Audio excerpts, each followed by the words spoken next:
यदि आप महान लोगों की तरह बनना और उनकी तरह जीना चाहते हैं तो ये वीडियो आपके लिए है। ऐसा नहीं है कि कोई महान नहीं बनना चाहता, कोई सफल नहीं होना चाहता, चाहता हर कोई है, लेकिन उनमें यह समझ नहीं होती कि यह सब कैसे किया जाए। इस वीडियो में आप यही जानेंगे। यहाँ मैं 3 किस्से आपको बताऊंगा। इसके बाद इनसे आपको क्या सीखना चाहिए यह बताया जाएगा। पहला किस्सा। एक राज्य के राजा ने अपने सिपाहियों को कहा, जाओ और जाकर लाओसे को ढूंढ कर लाओ। लाओसे उस राज्य का सबसे बुद्धिमान और आत्मज्ञानी व्यक्ति था। राजा चाहता था कि लाओसे महल में आकर उसके साथ रहे। राजा उसे अपने बात का सबसे बड़ा पद देना चाहते थे, क्योंकि यदि लाओसे महल में रहता तो राजा का सम्मान बढ़ता। लाओसे एक दिन नदी के किनारे बैठे थे। सिपाही उनके पास गए और बोले, चलो, राजा तुम्हें बुला रहे हैं। लाओसे ने कहा, मैं जाने से पहले भी कई बार इनकार कर चुका हूं, आप मेरा पीछा छोड़ दीजिए। सिपाही जिद पर अड़ गए। लाओसे ने कहा, ठीक है, मैं चलूंगा, लेकिन एक बात का जवाब दो।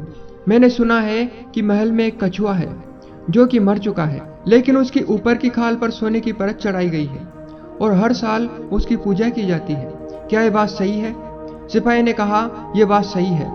लाओसे ने कहा, वो पास में उस गड्ढे में देखो, एक कछुआ कीचड़ में खेल रहा है। अगर तुम उसे महल के कछुए के बारे में बताओ और उसे ले जाने का प्रयास करो तो क्या वो तुम्हारे साथ जाएगा?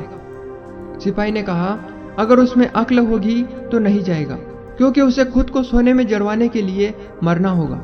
बिना मरे उसकी पूजा नहीं होगी। लाओसे ने कहा, कछुए जितना बुद्धिमान तो मैं भी हूं। जो पद राजा मुझे देना चाहता है उसके लिए मुझे खुद को अंदर से मारना पड़ेगा, तब मैं उस पद पर बैठ पाऊंगा। कृपया अब तुम जाओ और दोबारा वापस मत आना। मैं अपने अंतरतम को किसी भी कीमत पर मरने नहीं दे सकता। दूसरा किस्सा है। एक महान व्यक्ति एक घर पर मेहमान बनकर रुके थे, जहां पर सिर्फ हस्बैंड और वाइफ ही रहते थे, लेकिन उनका घर काफी बड़ा था। उसमें 100 कमरे थे। उन्होंने पूछा, आप दोनों के लिए 2 कमरे काफी हैं, फिर इतने सारे कमरों की क्या आवश्यकता? उस व्यक्ति ने कहा, इन कमरों की विशेषता यही है कि इन्हें खाली रहने के लिए बनाया गया है। इनकी सफाई हर रोज की जाती है और यहाँ पर कोई नहीं रहता। तीसरा किस्सा है। चाइना में बहुत पहले एक प्रथा थी, जहाँ जब लड़कियों का जन्म होता था तो बचपन में उनके पैर में लोहे के जूते पहना दिए जाते थे, और जब लड़कियां बड़ी होती थी तब भी उनके पैर के आकार छोटे ही रहते थे और वो अपने पैरों के सहारे खड़े तक नहीं हो पाती थी। उनका मानना था कि छोटे पैर सभ्यता की निशानी है। दोस्तों, इन किस्सों में हम सबके जीवन शामिल है। हर व्यक्ति उन लड़कियों की तरह अपने पैर में लोहे के जूते पहने हुए हैं। आप अपने आप से कहते आ रहे हैं कि मेरे लिए ये कठिन है, वो कठिन है, हमारी परिस्थिति ऐसी है, और न जाने क्या क्या बहाने आप बनाते आ रहे हैं। आपने अपने आप को किसी न किसी विश्वास रूपी जूते से बांध रखा है और पैर बड़ा नहीं हो रहा है तो दुखी हो रहे हो। जो नकारात्मक विचार रूपी लोहे के जूते तुमने अपने दिमाग, अपने विचारों में पहन रखे हैं, उन्हें खोल दो। तुम्हारे पैर अपने आप फिर से बड़े होने लग जाएंगे। आपके जीवन में तरक्की होनी शुरू हो जाएगी। आपने खुद अपना मनगढ़ंत कोई विश्वास बना लिया है कि मेरे पास इस फलाने काम को न करने के 1000 कारण हैं, लेकिन वो सब काल्पनिक है।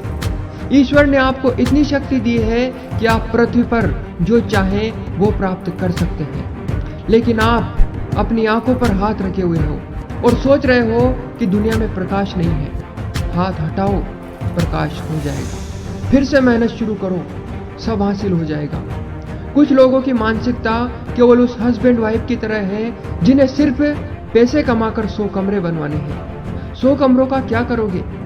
आज 99% दुनिया सिर्फ दिखावे की जिंदगी जी रही है। उन्हें इससे मतलब नहीं है कि उनके लिए पर्सनली क्या जरूरी है। उन्हें लोगों को दिखाने के लिए अपना स्टेटस मेंटेन करना है। आप दुनिया में सिर्फ बेमतलब का दिखावा करने के लिए नहीं आए हो, बल्कि कुछ ऐसा करने के लिए आए हो जिससे समाज में, देश में कुछ बेहतर हो सके। आपका दिया हुआ योगदान आने वाली कई पीढ़ियों के काम आ सके। अगर पैसे ही सब कुछ होते तो गौतम बुद्ध राजा के बेटे थे, वो अपना महल छोड़कर जंगल में नहीं जाते। बेशक आप अमीर बनो, लेकिन इतना याद रखो कि आपके पैसे का इस्तेमाल आपकी बुद्धिमत्ता की तरक्की में होना चाहिए। वरना आप जीवन भर सिर्फ चीजों में ही उलझे रहेंगे और 100 कमरे बनवा लोगे सिर्फ लोगों को दिखाने के लिए। जीवन एक बार मिला है, इसे किसी महान लक्ष्य को पाने में लगाइए। अगर महान बनना है तो लोगों को इम्प्रेस करना और भेड़ चाल में चलना बंद कर दीजिए। फिर आप निश्चित ही किसी ऐसे मुकाम को हासिल करोगे जो लाखों में गिने चुने लोगों को मिलता है। उठो और आगे बढ़ो, आपकी मंजिल आपको बुला रही है। आपको एक्स्ट्रा ऑर्डिनरी बनना है, सिर्फ पैसे से नहीं बल्कि अपने व्यक्तित्व से। दोस्तों, अगर आपको यह वीडियो अच्छा लगा हो तो इसे दूसरों के साथ शेयर जरूर करें। और अगर आप चाहते हैं कि इस तरह की नॉलेजेबल वीडियो लगातार आप तक पहुंचती रहे तो हमारे चैनल को जरूर सब्सक्राइब करें और साथ ही बेल आइकन पर भी क्लिक करें ताकि इसी तरह की वीडियो लगातार आप तक पहुंचती रहे। इस वीडियो को पूरा देखने के लिए आपका बहुत बहुत धन्यवाद।